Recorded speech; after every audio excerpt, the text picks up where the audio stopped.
সাথে বলছে বার্ষিক শতকরা কত মুনাফায় কোনো আসল 8 বছরে মুনাফা আসলে দ্বিগুণ হবে। তাহলে এখানে শুধু সময়টা দেওয়া আছে, আর কিছুই দেওয়া নেই। তাহলে ধরি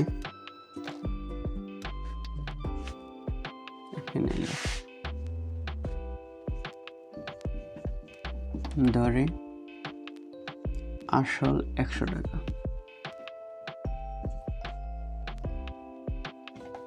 বলছে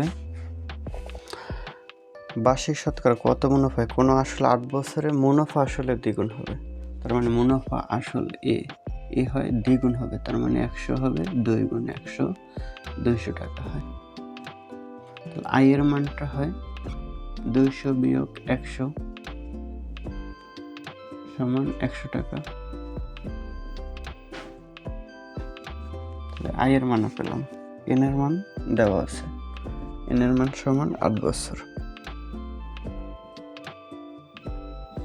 তাহলে বের করতে হবে বার্ষিক শতকরা মুনাফার হার কত। তার মানে আর সমান হট।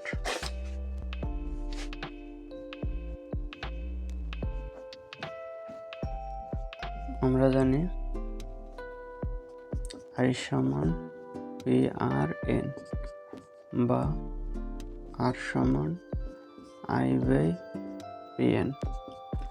আই এর মান 100, পি এর মান 100, এন এর মান 8, আর এর মান চাইছে তাহলে 100%। শতকরা হার বের করতে হলে 100% দিয়ে গুণ করতে হবে। তাহলে 100 বাদ 8, 4 দ্বিগুণে 8, 25 দ্বিগুণে 4 25 100।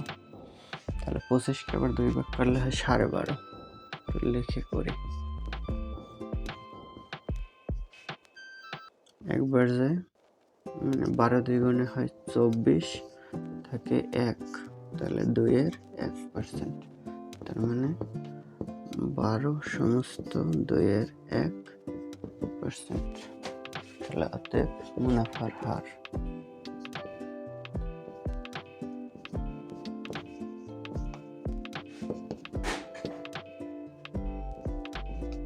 12 সমস্ত 2 এর 1%। এটা আনসার।